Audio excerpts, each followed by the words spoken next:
মৌসুমীর সংসারে সবাইকে জানাই স্বাগত। শুভ সকালের অনেক শুভেচ্ছা, অনেক ভালোবাসা। আশা করি আপনারা সবাই ভালো আছেন। পুরো ভিডিও দেখার অনুরোধ রইল সবার কাছেই। ভালো লাগলে একটা লাইক, কমেন্ট আর একটা শেয়ার করে পাশে থাকবেন। আর হ্যাঁ, এটা কিন্তু দুদিনের ব্লগ, বুধবার আর বৃহস্পতিবার। খুবই ব্যস্ত ছিলাম, তাই ভিডিও এডিট করে আর পোস্ট করতে পারিনি। ওই জন্য কিন্তু আমার অনেক সমস্যা হয়েছে। ফেসবুক, ইউটিউব এমন একটা ব্যাপার, ডেলির কাজ ডেলি করতে হয়। তো যাই হোক, আমি ইউটিউবেও দিতে পারিনি, এটা ফেসবুকেও দিতে পারিনি। আর ওই জন্য একটু বড় ভিডিও হয়েছে বলতে আমি সামান্য 4 মিনিট 5 মিনিটেরই ভিডিও দিই। আজকে একটু 8 মিনিটের উপরে হয়েছে। দেখুন, সকালবেলায় শুরু করেছি এটা আমি ব্লগটা নেওয়া, যেহেতু এখন ছাদে গিয়ে ফুল গাছগুলো যে লাগিয়েছি সেখান থেকেই নিই। কিন্তু আজকে কিন্তু গুড আফটারনুন বা ইভিনিং হয়ে যাবে, মানে এটা এডিট করে পোস্ট করতে। দুদিন করিনি বলে ভাবলাম না, আজকে অন্তত ভিডিওটা পোস্ট করি।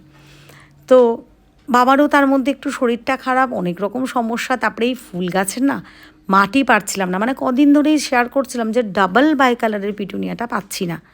আবার এদিকে কিন্তু আমার যে মাটি লাগবে সেটাও পাচ্ছি না। অন্যবার যে টবগুলো ছাদে দেখছেন বড় বড়, সেগুলো তো আছেই পুরনো কিছু। আমি না একটু পিটুনিয়ার দেখেছিলাম, মানে মানুষ তো দেখুন দেখে শেখে বা বুঝে শেখে। তো একটু চ্যাপ্টা টাইপের যে টবগুলো হয় ওর মধ্যে লাগালে কিন্তু পিটুনিয়া গাছটা যেহেতু ছড়ানো হয় বেশ ভালো লাগবে দেখতে। এটা আমার নিজের থেকে ধারণা হলো। তো সেটাকে খুঁজে খুঁজেও আমি আমাদেরই নবব্যারাকপুরে, আর হ্যাঁ, সেদিন যখন টপ কিনতে গেছিলাম আমার অমিত ভাইয়ের সাথেও কিন্তু ফেসবুকে দেখা হয়েছিল।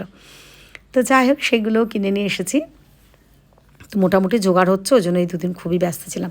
এই যে সেদিনকে মায়ের কাছে গেছিলাম, মানে ওই বাড়িতে, মা আবার একটুখানি কি লাউ শাকের মাথা, মানে ধুয়ে গুছানো ছিল, একটু কুমড়ো এইসব দিয়ে দিয়েছে। তো সত্যি কথা, সবজি রান্না করা হয় না, একদমই খাওয়া হয় না।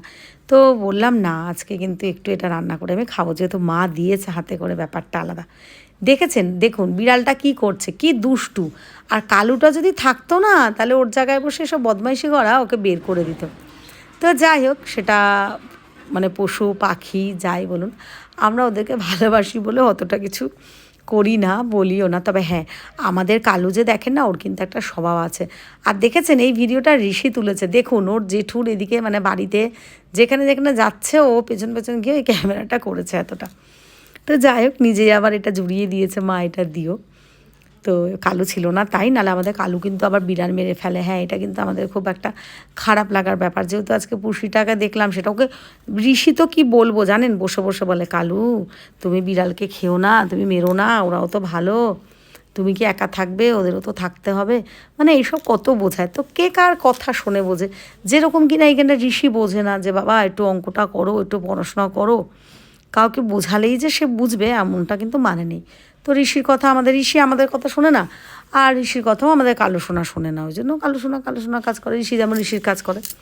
সত্যি বলছি, মানে আজকে কিন্তু সত্যি সবজিটা ভালো হয়েছে। ঋষি খায় না, তাও কিন্তু আজকে ও সবজিটা খেয়েছে। এই দেখুন, বিকেলে এসেছি, সব গাছে একটু জল দিয়ে নিচ্ছি। এখন তো এটা আমার একটা বড় ডিউটির মধ্যে পড়েছে। আর এই যে ফুল গাছও কিন্তু না পুরো একদম সন্তানদের মতন, মানে জন্ম হওয়ার পরে ওদেরকে লালন পালন আদর যত্নে মানে রাখতে হয়।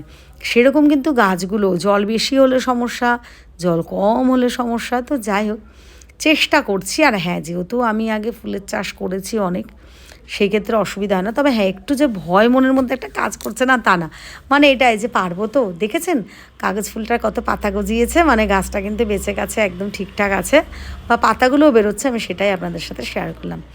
আমি এসেছি ওইগুলো কাজগুলো করতে, ঋষিও এসে গেছে। তো আমরা কি করি দুজনে, আমার না এত এই সিঁড়িটা দিয়ে উঠছি বলে পা ব্যথা করে। মানে অনেক দিন এইভাবে তো উঠি না, দিনে তো 2বার বা 3বার আমাকে উঠতেই হয়। মানে কি করি, সকালবেলা উঠে জলটা দিই, দুপুরবেলা একবার দেখি যে ছোটো ছোটো গাছগুলো পাতাগুলোর কিছু হচ্ছে কিনা, আবার সন্ধ্যাবেলা। তো ঋষিকে বললাম বালতিটা নিয়ে নামো, ও কিছুটা বালতিটা জলটা ওই পর্যন্ত নিয়ে আসে, আমি আবার তুলে নিই। ঋষি এই আঁকাটা করেছে, তাই একটু শেয়ার করলাম।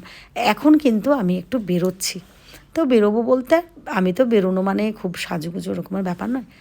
আজকে কিন্তু বাবাকে নিয়ে একটু ডক্টরের কাছে যাব, সেই জন্যই আমি রেডি হয়ে বেরিয়েছি। আর আমি আর বৌদি যাব, কারণ দাদা ওর কাজে ব্যস্ত, আসতে পারবে না। তো আমরা টোটো বুক করে বাবাকে নিয়ে চলে যাব। আর আপনাদের রীতিশাও কিন্তু শেয়ার হয়েছে। তো অনেকেই জিজ্ঞেস করেছেন বাবার শরীর কেমন আছে। বা বাবার কী হয়েছে, তো বাবার না পায়ে ব্যথা, এমনি তো অনেক সমস্যা আছে, আর ঠান্ডা লেগেছে।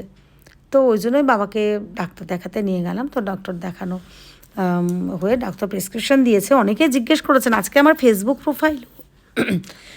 প্রোফাইল মৌসুমি বড়াল ঘোষে অনেক ভাই বোনরাই আমাকে জিজ্ঞেস করছো যে দিদি কাকু কেমন আছে বা জেঠু কেমন আছে। তো তাদের সবাইকেই বলছি বাবা এখন এমনি ভালো আছে, তবে পায়ের ব্যথাটা ডক্টর বললো এত তাড়াতাড়ি কমবে না। আর সর্দিটা ডক্টর কিন্তু দেখে বললো যে না, বুকে কিন্তু সেরকম সর্দি এরকম কিছু নেই। তো সেই জন্য আর মানে টেস্ট উনি দিলেন না। তো বৌদি বলছিল যে রাত্রিবেলা আওয়াজ মনে হয় যদি দিত, তো উনি যখন দিতে চাইলেন না, সেটা তো উনি যেটা ভালো বুঝবেন না। তো আমাকে আর একটা বোন জিজ্ঞেস করেছিলে যেটা কোথায়, তো দেখো আমি তো টোটো করে এসেছি, অতটা খেয়াল করিনি বা দেখিও নি। এটা কিন্তু বিরাটিতে, এইটুকু আমি জানি, একদম বিরাটি থেকে স্টেশন রুটের বাঁ দিকেই আমি আনুমানিক বলছি। তো সেইভাবে এসে এই যে আমরা কিন্তু এখানেই বসে আছি। তো এই ব্লগটা কিন্তু আবার সকালবেলা দেখতেই পাচ্ছেন, সূর্যের আলোটা বললাম না দুদিনের যেহেতু ভিডিওটা গুছিয়ে নিয়েছি, পুরোপুরি সব রকম নেই, দেখেছেন হালকা রোদ্দুরটা পরে সকালবেলা কি ভালো লাগে। আর হ্যাঁ এখন কিন্তু ওই যে বললাম যে সকালবেলা এখন প্রত্যেক দিনই ভিডিও নেব সকালবেলা, যেটা ছাদে গিয়ে গাছের সাথে।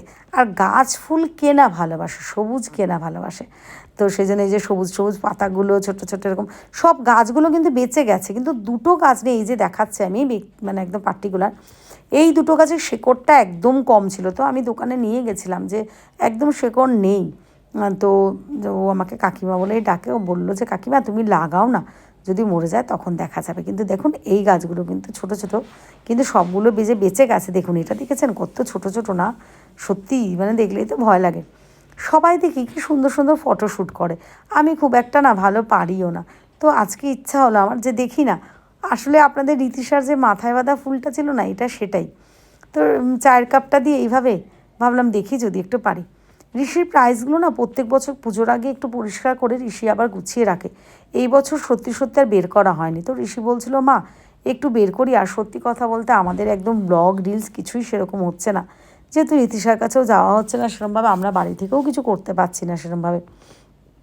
তো ঋষির কিন্তু এগুলো প্রাইস, হ্যাঁ এগুলো কিন্তু 3 বছরের প্রাইস, লকডাউনের আগে, তারপর থেকেও আঁকা কম্পিটিশনে যায়ও না। আর এই প্রাইসগুলোর মধ্যে অনেক একটা ব্যাপার আছে, ওগুলো পরে পরে ফেসবুক মৌসুমি বড়াল ঘোষে শেয়ার করব। এটা ঋষি এঁকেছে, তো এটা আমি পোস্ট করব, ওই জন্য ভাবলাম যে এটা ভিডিওতে দেখে নিই, আপনাদের সাথে আমি শেয়ার করে নিই। তো এখন তো আস্তে আস্তে ভিডিওটা শেষের দিকে যাচ্ছে। আবারও বলছি যে আপনাদের এই ব্লগটা কেমন লাগলো অবশ্যই জানাবেন। ভালো লাগলে একটু লাইক কমেন্ট শেয়ার করে দেবেন, পাশে থাকবেন। আমার ইউটিউব চ্যানেল মৌসুমির সংসার যারা সাবস্ক্রাইব করে পাশে আছেন সবাইকে জানাই অনেক ধন্যবাদ, অনেক ভালোবাসা। আর আমার ফেসবুক প্রোফাইল মৌসুমি বড়াল ঘোষ যারা এখনও ফলো করেননি প্লিজ প্লিজ প্লিজ তারা ফলো করে পাশে থাকবেন। আপনাদের জন্য যেটুকু নিয়ে এসেছি, যেটুকু নিয়ে যাবো সেটুকু আপনাদের জন্য, বড়দের প্রণাম, ছোটদের ভালোবাসা। আর ঋষি চাউমিনটা গুছিয়ে নিচ্ছে, ওই জন্য দেখেছেন উল্টো দিকে বসেছে, ছাওয়াটা দেখাচ্ছে। যদি ওই দিকে বসতো তাহলে কিন্তু এই ছাওয়াটা দেখাতো না, আবার দেখাচ্ছে চাউমিনটা ঢেলে